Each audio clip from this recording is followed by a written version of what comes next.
Christian Novels Audiobooks, The Story of Wayne and Jean Vozzolo. This is the Cross Penny. If you haven't already subscribed, please subscribe, and if you haven't listened to the other episodes, please start at episode number 1. This is episode number 56. Beth got off work and drove home. Wow, look at the big piles of dried veggies. And the house smells like cooked onions. I knew you would be here, Mrs. Bell. Hi, dear. I brought all the dried veggies from my house and my canning jars. Did you have a good day at work? I forgot to get some jars. Well, Mrs. Bell, it wasn't such a bad day, so I guess that makes it good. Let me go grab a shower real quick and get out of these grimy clothes. Soon all the jars were filled with a variety of dried veggies according to Grandma Maud's recipe. Beth lifted the lid to the pot on the stove. Wow, that smells great. I'm glad we get to sample it for supper. I'll make some cornbread to go with it. I was hoping you wouldn't mind. Oh, I added some hamburger meat to make it vegetable beef. I don't mind at all.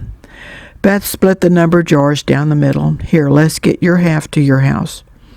Over at Vozzolo Produce, Mark and Wayne headed to the tractor place.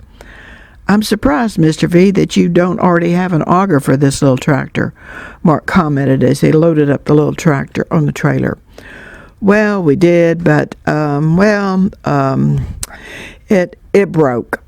The person attempting to drill a hole hooked it up wrong. At least no one got hurt, including Tony, and we were forced to have Old Blue totally rebuilt. I sure could have used your mom about then. She could have rebuilt it, too. She rebuilt both of ours and other equipment, too, but she doesn't do honeydew jobs at all. Dad and I did those. Dad named our little tractor Bonnie. The big one was Clyde. Bonnie and Clyde? Wayne laughed. So, Tony struck again. Yes, I really think that his goof-ups were a driving force behind everything he's collected in that warehouse. He really stepped up his buying and selling after the Old Blue incident. He told his mother and me several times how he was going to make amends, and he would tell us all about it when he got home from the water well trip. I just wish I knew what he meant. Now I guess I may never know. They spent the rest of the morning going over every detailed safety lesson from the dealership, even though Mark connected everything perfectly the first time and obviously knew how to make Old Blue sing a pretty song and dig holes. Are there any utilities or cables or water lines out there? Mark asked. Great question. Are there? The dealer asked.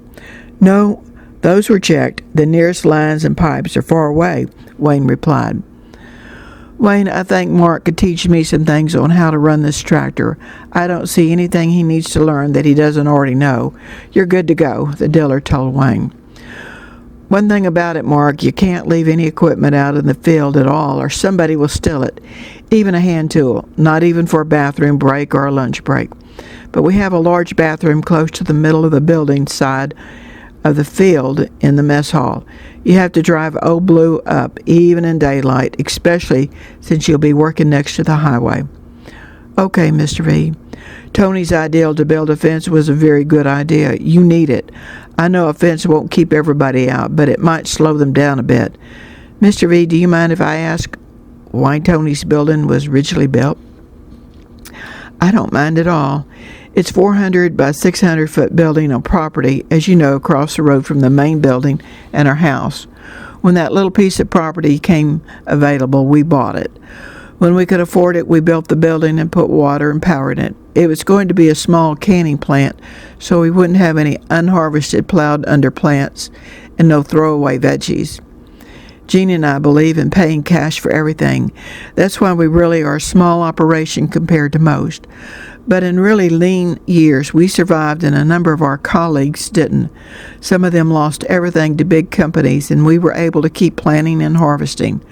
We were ready to start buying equipment for the cannery, but then we hit not just one lean year, but several in a row and didn't have the money. We weren't about to go into debt, so the building sat idle until Tony claimed it a couple of years ago.